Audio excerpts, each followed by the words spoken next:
you see in that squad that everyone knows their place, but everyone's willing to work hard for each other and having the ability that if I do come off the bench and I do play well or I do train well, I'm going to start, and that is so important. Yeah. I think he's adapted a little bit, Mikel Arteta, as well, to where you look 12 months ago and Zinchenko was playing in that left-back position. But we never really saw him as an out-and-out left-back. He would always step into midfield, and I'm thinking, you're a left-back. But he didn't really want to defend Zinchenko, truth be known. He liked to get on the ball, play forward, running behind. Yep. Where I look at them now and I think, wow, they're a solid back four. Whoever it is, obviously we've seen Ben White for long periods, but he's been out. You've gone Timber, Saliba, Gabriel and Calafiore. I mean, that is a big, solid back four. Yeah. Do I see them going and stepping in, Timber into the midfield? At times, but not as your game plan. So I think Mikel Arteta's adapted to that and gone, we don't need to crowd that. Yeah. And I just think they look very, very solid. I mean, they were magnificent last year defensively, and it's no change this year. I agree with you, Michael. I don't think against Man City he goes down to 10 men and he brings everyone back. I think he still leaves the body up the field last year. Yeah. He doesn't feel the need to do that now. He feels the need to win. You know, he's come so close. Now it's about winning. You have to win. People are asking questions. Yeah, he's done nothing wrong. He's done nothing wrong there in years and years, Mikel Arteta. The only problem he's had is Man City. Yeah. And here we are focusing on Arsenal and Manchester City. They played tonight, understandable.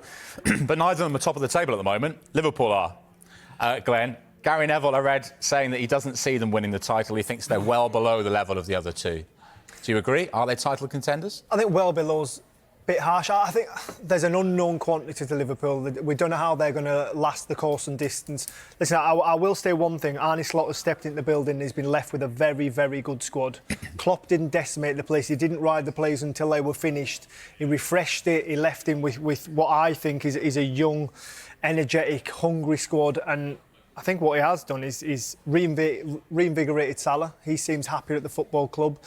But I think that gap will be smaller. I don't think they'll be as far away from the top two, but I still can't see past Arsenal and City going head-to-head. Yeah, Michael, I mean, it was 9 points the gap from Liverpool to Manchester City last season, 7 to Arsenal in second. Is it too much to expect with a new manager, a new ethos, albeit virtually the same players, when you're up against two sides who've been working for a number of years, and in City's case have been winning for a number of years? Is it too much to expect them to bridge that gap this season? Well, it's always going to take time for him to implement the way he wants to play, but I echo what Muzz has just said. He walked into a good football club, unbelievable football club with unbelievable players. And has he made drastic changes? No. But is that a good thing, though? Because some managers go in and they go, right, I want to put my stamp on it. So actually, is that credit to him that it's not gone in and gone, I'm going to change everything? I would 100%, because if he'd have gone in and tried to change everything, it wasn't broken. All right, they were behind Manchester City and behind Arsenal last year. And I'm going to say that will be the same this year. He's made a few tweaks the way they play. I see Gravenberch coming back. I see Szoboszlai playing higher. Liverpool are a top team. Do I see them winning? No. But I think Arne Slot has gone into the football club. He's got off to a great start.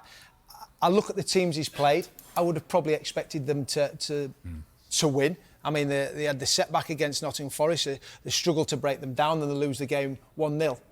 But I just like the way he comes out. He's calm. Because it's not easy. We've seen Sir Alex Ferguson when he left after winning everything. Jurgen Klopp left Liverpool as an absolute legend, winning everything. And so Arne Slot's come in, and it's always going to be hard to him. But he's just kept calm and gone about things in the right way, in my opinion. And he's got them playing. They're a force. They're a force, and that's why they're top of the league at this moment in time. And Dawes mentions the fixtures there they've had, Tim. If we have a look to what's coming up over the next couple of months, we've got a couple more international breaks dotted in between, of course. Have a look at these games coming up now, the next 12 up until the start of December, which finishes this run with Manchester City at home. You've got the Bologna game of the Champions League tomorrow, then they go to Palace at the weekend. Then Chelsea, Leipzig, Arsenal away, back-to-back with Brighton in League and Cup, Leverkusen, Villa, trip to Southampton, and then Real Madrid come to Anfield. How long does the Slot honeymoon last for you, Tim Sherwood? He might be looking for a new job after that set of fixtures. I mean, that is some run of games, isn't it? Yeah. Listen, he already knows after that result against Nottingham Forest at home when they haven't lost for so many years, he would realise now how big that football club is. Listen, he's not been on the moon. He knows exactly how big Liverpool Football Club is. But now when you're in there and you're living it, you've got to win. You have to win. You know, everyone knows there's a Man City up there and we've got Arsenal who are pushing them close now. And he knew it was going to be difficult. He knows how competitive the Premier League is. I really like him. I really do. I think his demeanour's fantastic. Yes, he's a complete contrast from Jurgen. But I think he's top manager. I think we'll win most of them games. I really do.